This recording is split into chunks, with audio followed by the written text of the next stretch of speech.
Well, hello. Hello. My name is Deborah Hendrix, and I'm with the Samuel Proctor Oral History Program at the University of Florida.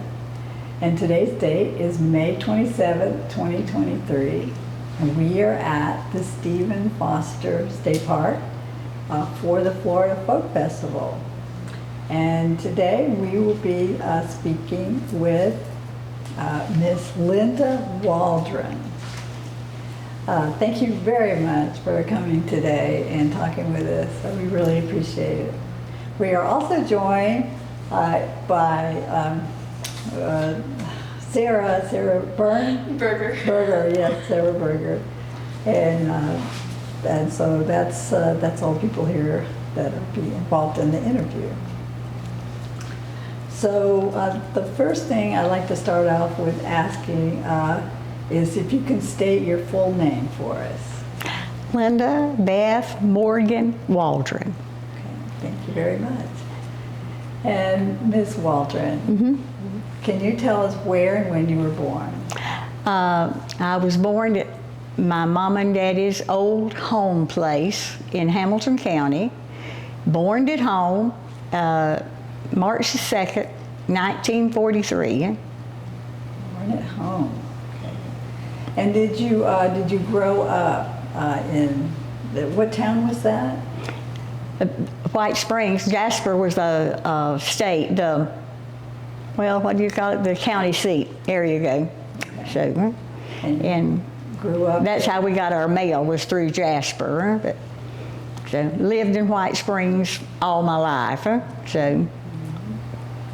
And so you attended elementary school and yes. High school here? I did. I went to White Springs High School, elementary and high school, from the first grade through the 11th grade, and finished my 12th grade year in California. I got married at early age and then came back and graduated with my class in 1961. Did you go on to college? I did. I went to the community college in Lake City and I got my AA degree and in general study, and thought I wanted to be a teacher, and worked at the high school 1 year as a teacher's aide, and I found out I didn't want to teach high school, so that got the teaching. So you returned, so you were in White Springs at that point? Yes. Okay, so, and you never left? Right. Never left, okay. Home sweet home. Okay. Well, we're here to talk about the Florida Festival, and so I would like to ask you the first question about that is, when did you first hear about the Florida Folk Festival? In 1953, we had the festival to come here, and the school children got to perform at the festival, and I sang on the first and second year at the festival on the old wooden stage out in the hot field, and it was hot. But, yep, 1953. Was it still in May at that point? It was. The first weekend in May is when it was. So. So you performed basically. Yes. At the very beginning. Yes. At the very beginning. Was it the first? No, it wasn't the first festival, was it? In 53? Yeah, no. Maybe it was the second one. Okay. The second one. So, but I remember singing. I think I was in the 4th grade, and I sang songs that Mama taught me that she had learned from her mama. So, and Lord Barney was one of them, and still sing it. So. That's wonderful. Did you attend almost every Florida Folk Festival then? I did. For many years, I was either performing at school and dancing and singing, whatnot, and had a girls trio, and I was one of those. But through the years, my mother and I did crafts, and we were having, we had tents down at the marble stage, and that's where we showed and sold our crafts. And then, in a few years, we made chicken and dumplings in the wash pot, and did that for several years, and up through the 70s, I think. So, you know, the chicken and dumplings helped feed everybody. So we had a good time. And then, since then, I've sort of went away back into, and not been to every one of them. But my son has. He was in the 4th grade when he started playing and singing. And so he's been here, I think, to every one of them since then. So one of the things we've been hearing about in these interviews is the sense of community that's around the folk festival. Can you talk about maybe the community of the Florida Folk Festival when you know, the participants and the attendees and. Well, as a young child, young woman, I didn't think much about it because we lived the life. I mean, it was just a way of life, and it wasn't anything really important. But as I got older, I realized that it was slipping away. That's what happens. All your traditions and whatnot disappear. And I think the festival, the folk festival, has really set the traditions down and has been great for it. So it's held it together. So how would you actually describe the Florida Folk Festival? Is it more music, or is it crafts, or is it just a mixture of everything? Well, I seem to think it's a mixture of everything. To have something for everybody. I was involved in crafts a long time. My husband and I grew gourds, and we crafted them, and we always participated in it. And my mother, Nancy Morgan, she was always participating in things and loved it. She just loved this part. And I just think that the whole community as a whole, at first we didn't think a lot about it, but as it grew and as we grew older, we began to appreciate it more. Mama was a pioneer woman, and I just thought that was just a way of life, you know, so what?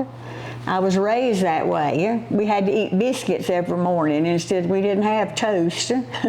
So it's just that, and you just take it for granted. But as I've gotten older, I realized that things just don't happen. You have to make them happen. And Mama and Daddy both was ones that make things happen and survive. So, and I think the community as a whole has gotten better about participating and taking part, and we seem to look at things a little bit different as we age. So I think it's been a good thing. And we have a lot of young people come in that don't know the traditions, and it gives them an opportunity to experience them. So I think it's a good thing. So you live in White Springs, and all of these people come once a year to this festival. Now, how do the people in White Springs, are they welcoming to all the people that come in, or what is the reaction, I guess? I really don't know, because I live about 3-5 miles out of White Springs in the country.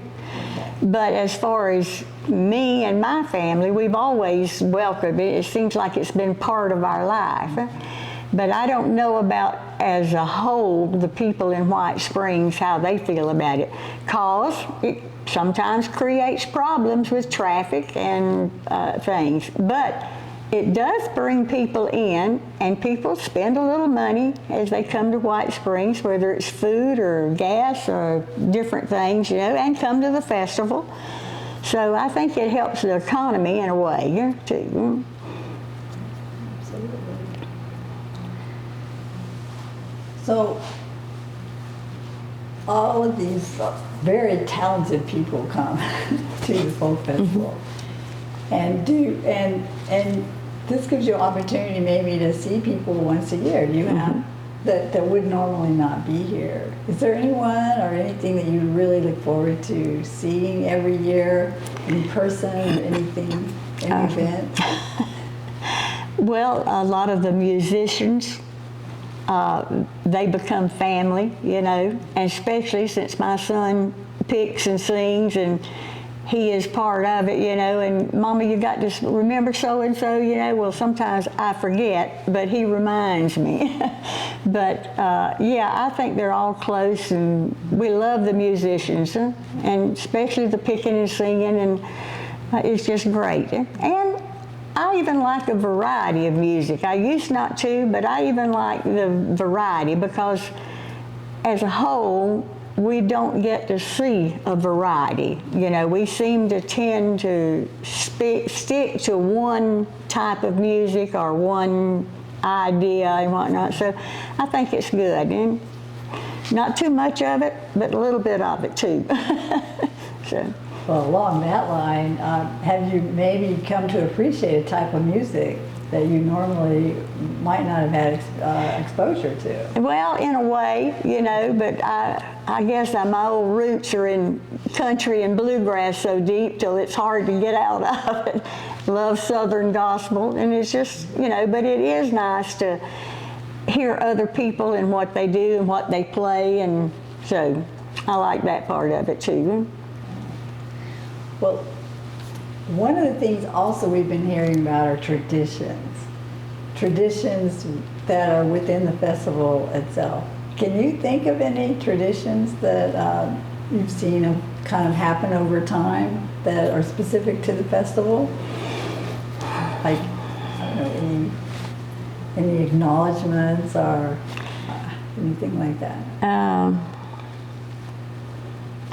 Yes, some of them, especially I know my mama, she got the Pioneer Award or Achievement Award, and other than that, I was just trying to think, and I can't really think of anything that's, you know, I always like the way they start off the festival, and I think that's very good. It's just, we look forward to seeing people that we haven't seen and meeting up with them. So, yeah, other than that, I don't know, you know, what else to say on it. No, that's fine, thank you. What about the kids?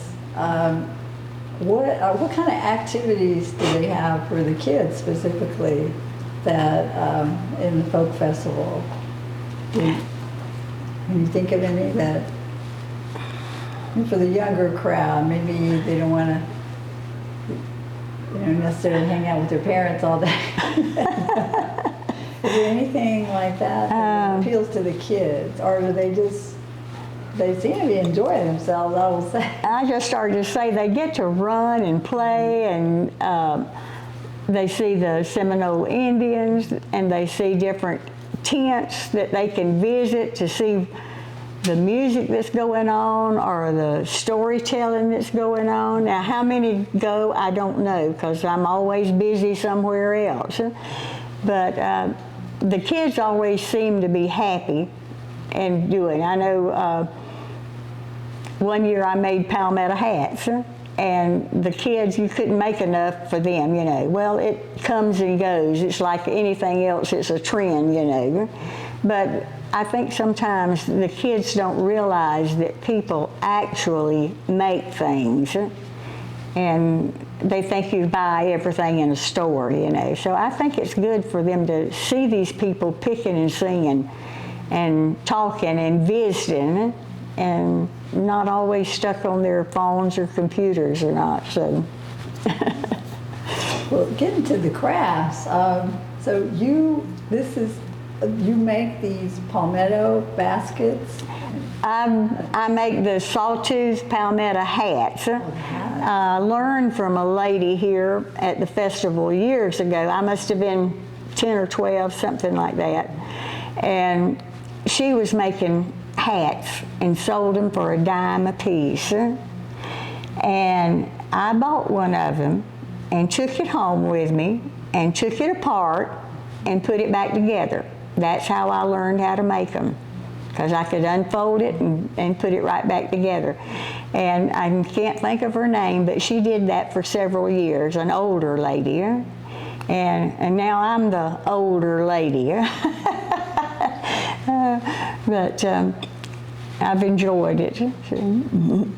Well, they're beautifully crafted. Well, thank you. And do you teach others? Like, do you have a workshop? Is that? The last couple of years, I've been a volunteer and have taught hat making or basket making, which is basically over and under weave, and they're called kneecaps because you weave them on your knee. That's what helps to shape them, and it's just a fun thing to see people actually make something, and when they get through, they're so proud of what they've made, you know. And the kids, last year I had a lot of kids that I taught, and I had a couple of little girls. One of them, she must have been about 12, 14, somewhere in there, and she just picked it right up and even wove a brim on the hat. And I thought, well, you know, I told her, I said, I want to see you here at the festival making hats, but I haven't had the chance to see her. Can't think of her name, but she was a sweet little girl, and she really was talented. So maybe she'll come, her parents and whatnot, and bring her, and they'll get started with it. Wonderful. Now, what is the history of that? Is that, what tradition does that come from? Is it Native American, or do you have? I have no idea. They're just a little novelty of something you can do out of a palmetto, you know, and I've always done them. When my children were small, I got stuck on a stump up in the woods one day in July, and they were like 5 and 2, something like that, and it was so hot, I made us a hat to go on our head, and, you know, it just sort of a survival thing. It came in handy, but yeah. And I don't know where it comes from, or where the lady learned to make and whatnot. So, but well, here's a question from Kimberly here, and she wants to know, what is your favorite thing to do at the Florida Festival, Folk Festival? Probably listen to the music. They have such good music, you know. It's more of a music festival, and it's for storytelling and whatnot. And like I say, they've got so many tents set up that different things you can visit, whatever you want to visit, you know. But I like the music. I like good picking and singing.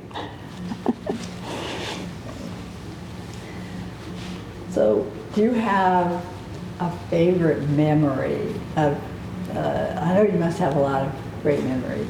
Do you have one that particularly stands out for you? Yes, I have 2. Okay. I was pregnant with both my children. One of them, they're 3 years apart. And at the Florida Folk Festival in '61, my oldest son almost was born here at the festival. He was, the river had flooded out of the banks. We had a lot of water that year, and it just was lapping the railroad trestles where the bridge is coming to White Springs on 41. And we had to go and stay in Lake City so we wouldn't get stuck. And we have this child over here. So we missed it by one day. He was born the 2nd of May. So. And then Carrie, the second child, the same thing happened. Only he was about 3 days later. So it was an experience, and I guess I remember that more than anything because I had to climb over the tables, anything to get out because we just had so much water and the rain was just pouring in everywhere. But this year has been a great festival. We haven't had that kind of weather. It's been wonderful. But every now and then we get a flood, you know. That's what happens. That's what I remember. That must be like the family legend. And you were almost born. That's right. The Florida Festival. Just 1 or 2 days off. Almost there. So do you think, can you say that your life has been impacted at all by the Florida Folk Festival? I think so, because we've always been a part of it one way or another, from doing crafts to cooking, participating. And my son, Kerry, he still participates every chance they get, you know. So, yeah, we like it. We like to be part of it. Sure. And so, although it's basically in your backyard. That's right. We don't have to travel very far. But still, something compels you to come every year. What do you think that is? Just like being out in the area, the park. I like the way it's laid out, the trees and everything, and it's not hurry. Everybody, you're on a schedule, but you don't really realize you are. It seems like you're just on your own time and doing your own thing, and it's just nice. I think it's one of the nicest ones because it's relaxing. And of course, now they love to pick and sing at the campground, and they do it all hours of the night. Well, that was actually going to be my next question. Do you? I know you live here, so obviously you don't camp out, or do you? Do you camp out? I don't, but my son does. He likes it. They always camp so they can pick and sing and be part of what's going on in the campgrounds. I think we don't have too many more questions, but I will say this is a good question for what would you want everyone to know about coming to the Florida Folk Festival? What would you want to tell them? Or how would you get them to come, I guess? I think the main thing would be, as a participant, if you have a story, if you have a song, if you play an instrument, even if you're not on stage, you could bring it and pick and sing. There's always some groups and some people that want to get together and just pick and sing and play and visit and enjoy it. So it's really a nice place just to sit down and meet new people and wait for the old ones to come in and revisit them. And that's what I think.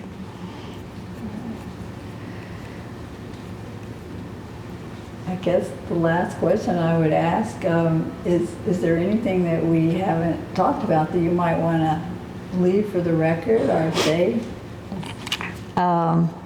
Well, I have one little song I would like to sing, and it's called Lord Barney. My mama taught it to me, and I taught it to my son, and her mama taught it to her, or her daddy. I was corrected on that. John corrected me today. My grandfather taught it to mama. So it's been in our family a long time. She was born in 1913. Of course, she's passed away, but the song is that old, plus some. But it was Lord, and I sang this at the first time I sang at the festival. So this might be my last time, so I want to sing it again.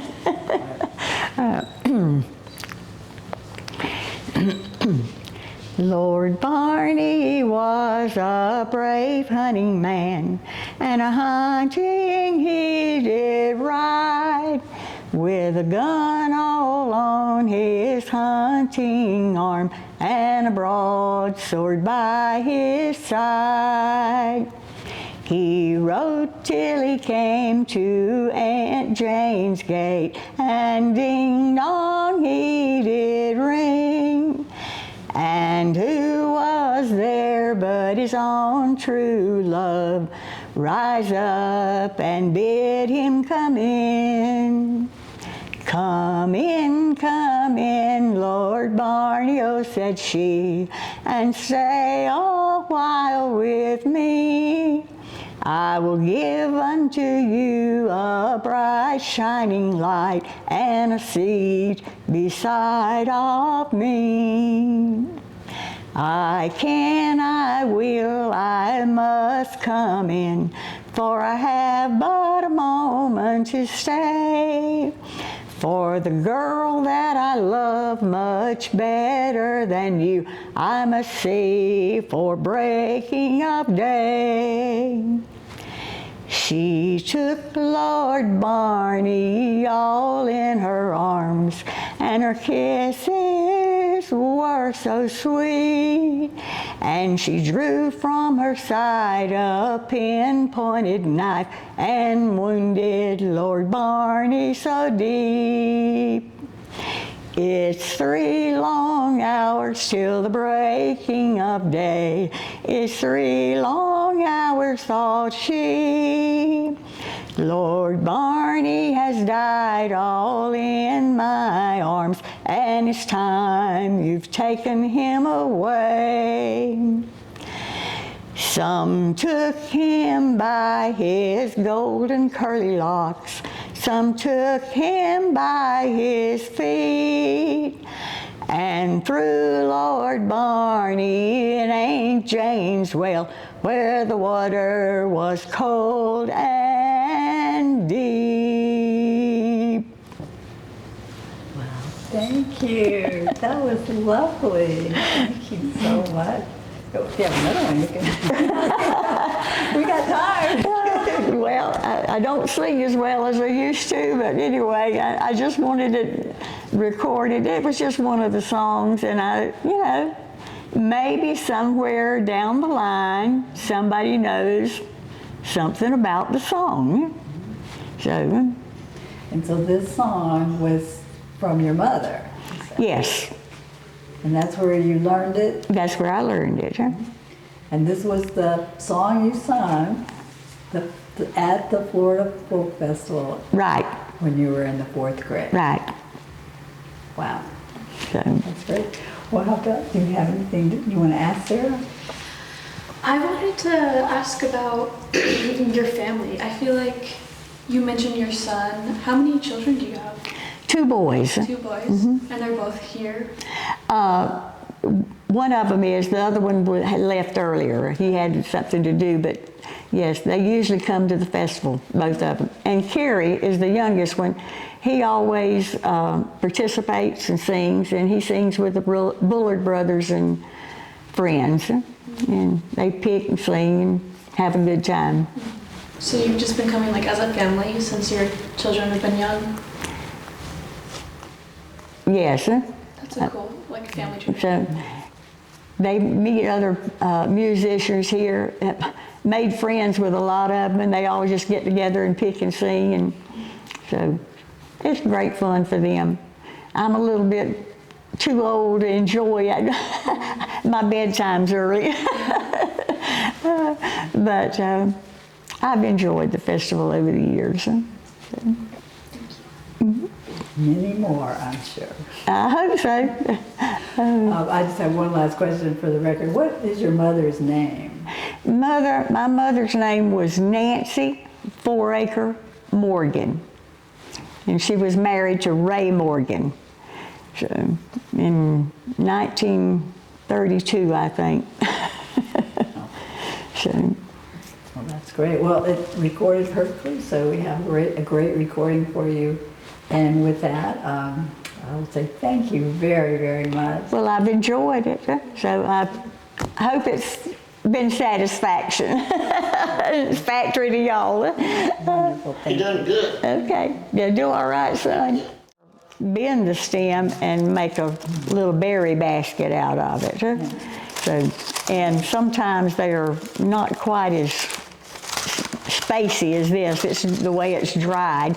Different palmettos, I guess the season, I think the palmettos we've had a lot of rain, and they've just had a lot of water in them, and they're just drying up. You know, if there's not so much water to them, then they dry up better. They're not as spacey as this is. Yeah, but anyway, I like working with them. So. And obviously they're a lot more flexible. There you go.